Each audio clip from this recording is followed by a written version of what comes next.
യേശുദേവന്റെ തിരുപ്പിറവിയുടെ ഓർമ്മ പുതുക്കി കേരളത്തിലെ ദേവാലയങ്ങളിൽ പ്രത്യേക പ്രാർത്ഥനകൾ നടന്നു. തിരുവനന്തപുരം ലൂർദ് ഫൊറോന പള്ളിയിൽ വിശുദ്ധ കുർബാനയ്ക്ക് കർദിനാൾ മാർ ജോർജ് കൂവക്കാട് മുഖ്യ കാർമ്മികനായി. പട്ടം സെന്റ് മേരീസ് കത്തീഡ്രലിൽ കർദിനാൾ ബസേലിയോസ് മാർ ക്ലീമീസ് കാതോലിക്ക ബാവ തിരുപ്പിറവി ശുശ്രൂഷകൾക്ക് നേതൃത്വം നൽകി.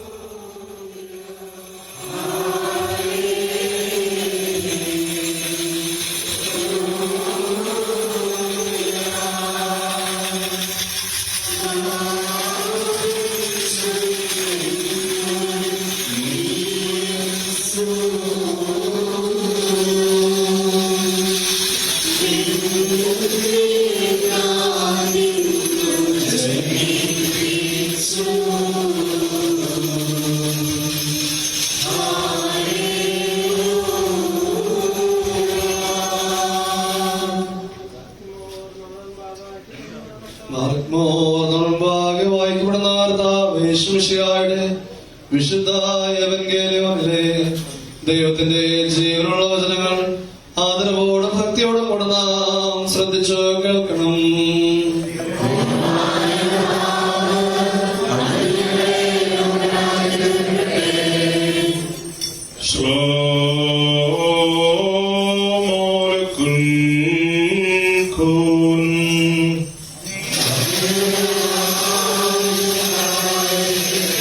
ജീവൻ നൽകുന്ന വചനമായ നമ്മുടെ കർത്താവേ യേശുമിശിഹായുടെ വിശുദ്ധ എവൻഗേലിയോൻ ലോകത്തിന് ജീവനും രക്ഷയും അറിയിച്ച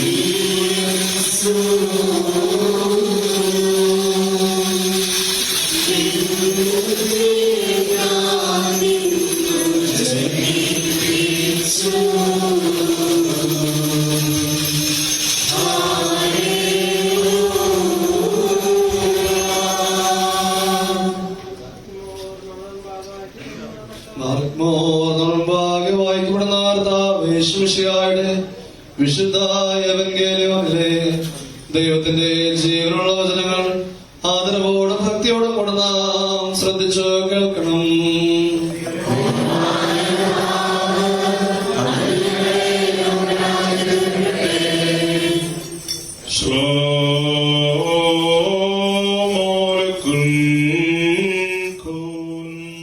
പാളയം സെന്റ് ജോസഫ് കത്തീഡ്രലിൽ തിരുവനന്തപുരം അതിരൂപത major arch bishop Thomas J നെറ്റോയുടെ കാർമ്മികത്വത്തിലായിരുന്നു ചടങ്ങ്. പരിശുദ്ധ കുർബാനയ്ക്കും മറ്റ് കർമ്മങ്ങളിലും പങ്കെടുക്കുകയും ചെയ്യുന്ന ഏത് സമയവും ജനകീയ വിഷയങ്ങളിൽ സമീപിക്കാൻ സാധിക്കുന്ന പ്രിയപ്പെട്ട റോഷി അഗസ്റ്റിൻ സാറിന് ഏറെ സ്നേഹപൂർവ്വം സ്വാഗതം ചെയ്തുകൊള്ളുന്നു. തിരുവനന്തപുരത്തിന്റെ അഭിമാനം. കഴിഞ്ഞ 15 വർഷമായി തിരുവനന്തപുരത്തിന്റെ ഏത് കാര്യത്തിലും നിറസാന്നിധ്യം. ലോക പ്രശസ്തനായ എഴുത്തുകാരൻ തന്റെ മൂർച്ചയുള്ള തൂലിക കൊണ്ട് കാര്യങ്ങൾ അവതരിപ്പിക്കുകയും തന്റെ കാഴ്ചപ്പാടുകൾ ആരുടെയും മുമ്പിൽ അടിയറ വയ്ക്കാതെ തുറന്നു പറയുകയും വ്യത്യസ്തനായ ഒരു നേതാവ്. ചങ്ങനാശ്ശേരി അതിരൂപതയോടും പ്രത്യേകിച്ച് ലൂർദ് ഇടവകയോടും വയനാട് പുനരധിവാസം വൈകുന്നതിനെയും പാലക്കാട് പുൽക്കൂട് തകർത്തതിനെയും തോമസ് ജെ നെറ്റോ വിമർശിച്ചു. എറണാകുളം സെന്റ് ഫ്രാൻസിസ് അസിസി കത്തീഡ്രലിൽ നടന്ന തിരുപ്പിറവി ശുശ്രൂഷകൾക്ക് വരാപ്പുഴ ലത്തീൻ അതിരൂപത ആർച്ച് ബിഷപ്പ് ഡോക്ടർ ജോസഫ് കളത്തിപ്പറമ്പിലാണ് നേതൃത്വം നൽകിയത്. സംസ്ഥാനത്തെ വിവിധ ദേവാലയങ്ങളിലും പ്രത്യേക പ്രാർത്ഥനകൾ നടന്നു.